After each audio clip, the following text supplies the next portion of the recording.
नमस्कार, मैं एस्ट्रोलॉजर रत्नाकर। चलिए आज हम बात करेंगे देवउठनी एकादशी पर। उस दिन हमें क्या उपाय करने चाहिए। देखिए, देवउठनी एकादशी जो है वो वैदिक पंचांग के अनुसार देवउठनी एकादशी की शुरुआत जो है वो 1 नवंबर को होगी और वो होगी सुबह 9:11 से, और इसका समापन होगा नेक्स्ट डे यानी कि 2 नवंबर रविवार को सुबह 7:31 पर। तो इस हिसाब से जो देवउठनी एकादशी बन रही है वो पड़ रही है इस साल 1 नवंबर को, ठीक है जी। और इसका व्रत का पारण जो होगा वो 2 नवंबर को होगा। देखिए, देवउठनी एकादशी पर जो व्रत रखना है वो बहुत ही शुभ माना जाता है, तो इसके रिजल्ट्स भी हमें बहुत बढ़िया मिलते हैं। देखिए, अभी मैं आपको एक छोटा सा सरल सा उपाय बताती हूँ। इससे क्या होगा कि आपकी जो भी फाइनेंशियल प्रॉब्लम्स है ना वो सॉर्ट आउट होने शुरू हो जाएंगे। आपको करना क्या है, सिंपल सा एक रेमेडी है। इसमें आपको कुछ भी नहीं करना है, आपका कुछ लगना भी नहीं है, घर बैठे ही आपको उपाय करना है। आपको करना क्या है कि मंदिर में जाकर भी कर सकते हैं, बट इस पर आपका कोई खर्चा नहीं होने वाला है। सिंपल सी रेमेडी है, जैसे हम रूटीन में ही मंदिर जाते हैं। एक तो आपको लक्ष्मी नारायण की पूजा करनी है, घर पे कर सकते हैं तो, और अगर विधिवत पंडित जी को बुलाकर कर सकते हैं तो वो बहुत ही बेस्ट ऑप्शन है, ठीक है जी। साथ के साथ आपको करना है कि भगवान विष्णु का कच्चे दूध से अभिषेक कीजिएगा। ये उपाय जो है आप सच्चे मन से कीजिएगा, आपको इसके 100% रिजल्ट जो है वो मिलेंगे।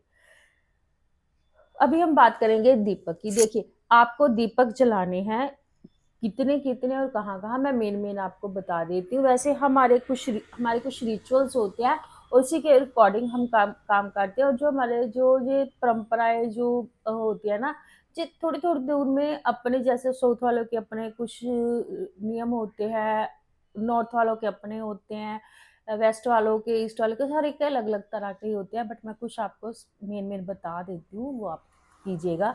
आपको इससे 100% बेनिफिट मिलेगा। आपको जो भी उपाय करना है, आपको सिर्फ करना क्या है कि उसको सच्चे मन से करना है, श्रद्धा भाव से करना है, ठीक है जी। सबसे पहले तुलसी के पौधे के पास आपको 5 दीपक जलाने हैं। इससे क्या होगा, एक तो घर में जितनी भी नेगेटिविटी है वो सारी की सारी रिमूव हो जाएगी, घर में पॉजिटिविटी आएगी और सुख समृद्धि का वास होगा और फाइनेंशियल गेन्स होने शुरू हो जाएंगे। अभी आप बोलेंगे इससे फाइनेंशियल गेन्स क्या शुरू होंगे। अगर घर में नेगेटिविटी है तो फाइनेंशियली आप थोड़े टाइट रहते हो। अगर आपके घर में नेगेटिविटी नहीं है तो आपको कम से कम ज़्यादा ना सही आपकी किस्मत का तो मिलेगा ही मिलेगा, है ना। तो फाइनेंशियल गेन्स भी इसके साथ होंगे ही होंगे। अगर आपकी फाइनेंस में कोई भी ब्लॉकेज या किसी भी तरह की ब्लॉकेज या उपाय कर रहे हो आप बहुत सारे, अगर आपको नहीं कोई इसका सोल्यूशन नहीं मिला ना, तो इन स्पेसिफिक डेज जैसे होती है ना जैसे दीपावली थी, अभी देवउठनी, अभी देव दीपावली आएगी, तो इन दोनों पर कोशिश कीजिएगा, आपको 100% रिजल्ट्स मिलेंगे। बस शर्त वही है कि आपको ये उपाय जो सच्चे मन से करने हैं, उसके 100% आपको रिजल्ट्स मिलेंगे ही मिलेंगे। नेक्स्ट है जी, मुख्य द्वार पर, घर के मेन गेट पर आपको दीपक जलाना है, दोनों साइड्स पर। और साथ के साथ कोशिश की, क्योंकि जो जो वो दीपक होते हैं ना वो घर के सुरक्षा कवच की तरह काम करते हैं, घर में रक्षा कवच की तरह काम करते हैं और घर को सुरक्षा प्रदान करते हैं, और घर में आने वाली जितनी भी नेगेटिविटी होती है उसको होल्ड होल्ड कर देते हैं और आगे नहीं आ पाती है। तो नेगेटिविटी से आपका बचाव करते हैं, ताकि आपके घर में सिर्फ बिजनेस में लॉस ना हो, बल्कि आपके बिजनेस की तरक्की हो, और साथ के साथ आपके घर में सुख शांति भी बनी रहेगी।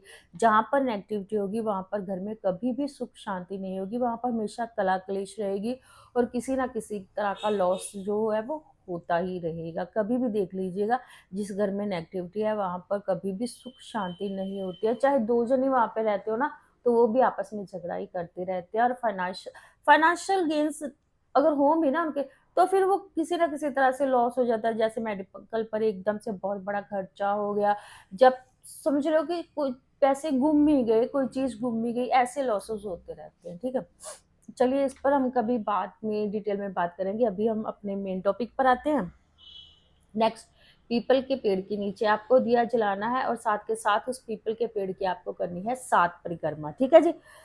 इससे क्या होगा कि आपकी जो भी फाइनेंशियल प्रॉब्लम्स थी या परेशानियां थी वो धीरे धीरे दूर होनी शुरू हो जाएंगी, और साथ के साथ आपको कर्ज से भी मुक्ति मिल जाएगी।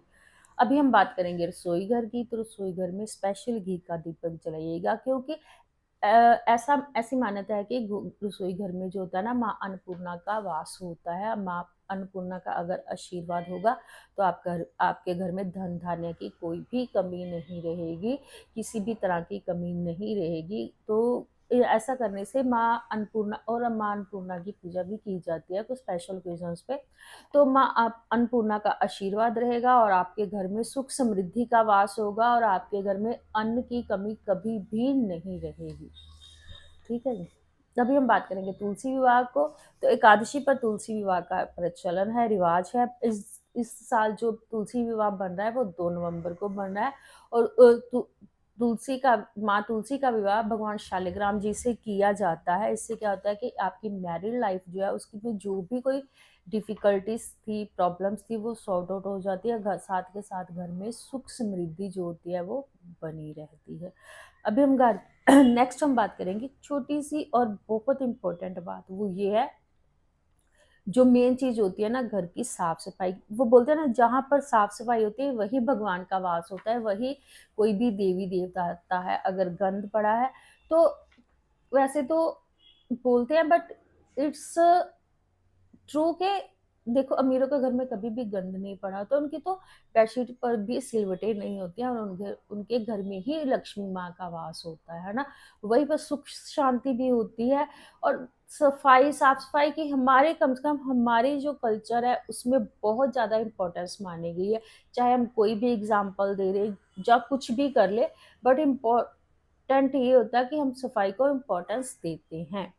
तो घर में साफ सफाई भी होनी चाहिए, घर की सजावट भी प्रॉपर होनी चाहिए, घर प्रॉपरली डेकोरेट भी किया होना चाहिए वैदिक विधि के अनुसार। जैसे कि घर के मेन गेट पर रंगोली बनाते हैं, जैसे कुछ चीज़ें है ना जो डेकोरेट, और आम की तोरण वगैरह लगाते हैं। साफ सफाई होनी चाहिए, किचन बहुत आपकी नीट क्लीन होनी चाहिए, स्पेशली वॉशरूम्स भी आपके क्लीन होने चाहिए। क्योंकि देखिए बाथरूम में तो राहु का वास होता है, अगर वहाँ पे गंद पड़ा रहेगा ना तो वो भी एक तरह से मतलब गरीबी को ही, दरिद्रता को ही आह्वान देता है। तो वो भी आपको स्पेशली ध्यान रखना पड़ता है। तो घर में एक एक कोने की सफाई कीजिएगा।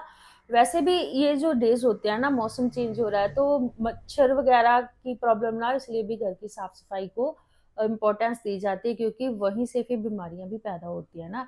तो जब भी मौसम चेंज होता है तो सबसे कोई भी हमारा रिचुअल आता है ना, तो उसमें सबसे ज़्यादा हम इम्पोर्टेंस देते हैं वो साफ सफाई को ही देते हैं। लॉजिकली लिया जाए तो यही है कि अगर चेंज जब भी मौसम होगा ना, चाहे ये है चाहे वो मार्च वाला है, तो उसमें अगर हम घर में साफ सफाई रखते हैं तो कोई मच्छर वगैरह नहीं होता है, तो उससे बहुत सारी बीमारियां जो है उससे भी बचाव हो जाता है। ठीक है जी। नेक्स्ट है जी, देखिए भगवान विष्णु को पीले फूल चढ़ाइएगा और साथ के साथ गरीबों को दान दक्षिणा दीजिएगा, जरूरतमंद की सहायता कीजिएगा। गरीबों को दान दक्षिणा देने से मतलब कि किसी भी तरह का जितना आप अफोर्ड कर सकते हो, जितनी आपकी कैपेसिटी हो, कोई जबरदस्ती वाला कुछ नहीं है कि आप ये दान कीजिए या वो दान कीजिए। वो एक अलग चीज है। जैसे आप यूट्यूब पर बहुत से उपाय देखते हैं, कीजिए, बट कभी भी कोई भी उपाय हमें कर्ज उठाकर नहीं करना चाहिए। किसी भी तरह की दान दक्षिणा हमें कर्ज उठाकर नहीं देनी चाहिए। कोई भी जो काम है वो स्पेशली जैसे धार्मिक यात्राएं हैं, मैं पहले भी बताती रहती हूँ, हमने भी अपने भी बड़े बुजुर्गों से सुना है, अभी किसी किताब में लिखा है या नहीं आई डोंट नो, मैं आपको वैसे बोलूँ, बट हमने अपने बड़े बुजुर्गों सुना है कि धार्मिक यात्राएं कर्ज उठाकर नहीं करनी चाहिए। वैसे तो आजकल हर कोई लोन लेकर चला जाता है। दान दक्षिणा गरीबों को जो देनी है, कोई भी उपाय है कर्ज उठाकर नहीं करना चाहिए, अपनी कैपेसिटी के अनुसार ही उपाय करने चाहिए।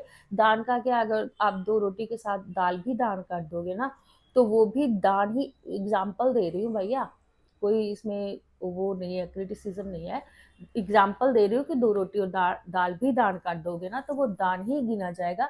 आपको सिर्फ करना सच्चे मन से है, इतना याद रखिएगा। अपनी कैपेसिटी के अनुसार कीजिएगा, ज़रूरत से ज़्यादा ओवर कुछ भी करने की ज़रूरत नहीं है, जितना आप कर सकते हो उतना ही कीजिएगा। तो चलिए आज के लिए बस इतना ही, फिर मिलेंगे नेक्स्ट टाइम, तब तक के लिए थैंक यू।